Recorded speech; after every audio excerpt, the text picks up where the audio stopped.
Hello everyone, আসসালামু আলাইকুম। আমি আছি মিস্টার ইয়াসিন ব্লগার 24। তো আমার ডেইলি ব্লগার বাংলাদেশ ব্লগে সবাইকে শুভেচ্ছা। তো অবশেষে আপনাদেরকে নিয়ে এসেছি একটা বড় সড়ো একটা ভিডিও। তো এখানে একটা লং ভিডিও নিয়ে এসেছি আপনাদের কাছে। প্রায় অনেকদিন পরে এতদিন শর্ট এবং রিলস ভিডিও আপডেট দিয়েছি আপনাদেরকে এবং আপলোড দিয়েছি।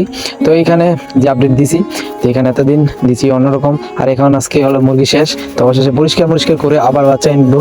তো এই জন্য আমি পরিষ্কার করে নিতেছি। আর এদিকে বাচ্চা অর্ডারও হয়ে গেছে, তো বাচ্চা আইসা পারবো আমার এখানে 3 তারিখে। তার 3 তারিখে আপডেট পাবেন আপনারা।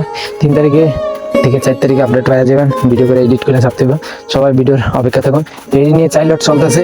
তো অবশেষে সব পরিষ্কার করে এবং আমার এই বসির নিচে যে চট থাকে চট মট সব ধুয়ে নিয়েছি। তো দেওয়ার পরে এখানের মধ্যে আমি এখন ঝাড়ু দিয়ে যেই উপর থেকে বসিগুলো ছিল বসিগুলো আমি ঝাড়ু দিয়ে পালাইছি। উপর থেকে এখন নিচ থেকে এখন পালিয়ে একদম মাটিতে মিশিয়ে নিছি। তো এখন ঝাড়ু দিয়ে এবং জীবাণু এবং চুন মেরে দিব। তো আমি চটমট উড়িয়ে মানে সাইডের তেরবাল উড়িয়ে এখন আমি সব কমপ্লিট করে নিব।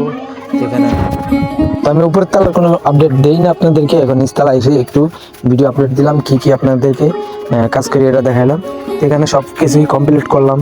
এখানে ঝাড়ু মারু দিয়ে মানে জীবাণুনাশক এবং সব দিলাম। তো দেওয়ার পরও সব কমপ্লিট হলো। তো এখন এখানে যে বসিগুলো ছিল, তো এই চটগুলো ধুয়ে নিলাম। ধুলে আর জীবাণু থাকবে না। তো আপনারা ধুয়ে নেবেন যারা চটের ফেলালেন বা মাছার উপরে। এগুলার সিস্টেম করে পানি দিয়ে এবং ভিজা চুন দিয়ে ধোয়া। 1 থেকে 10 দিনের মধ্যে লং ভিডিও দিছি মানে বাচ্চা অবস্থা। আর এখন আমি আর লং ভিডিও দিই না, প্রায় 10-20 দিন পর্যন্ত। 10 দিন লং ভিডিও দিছি আর 20 দিন দিই না, শর্ট ভিডিও দিছি 20 দিন। তো এরকম আবার গেপও দিছি মাঝে মধ্যে। আর এখন আবার শেষ। তো আমি 35 দিন 36 দিন পর্যন্ত বাচ্চা আনছি, আমি বাচ্চা রাখছি এখানে, তাই পরে সেল দিছি। তো যাই হোক, আজকের ভিডিও পর্যন্ত যদি ভালো লাগে সবাই চ্যানেলকে সাবস্ক্রাইব করবেন আর ফটাফট লাইক কমেন্ট শেয়ার করবেন। আল্লাহ হাফেজ।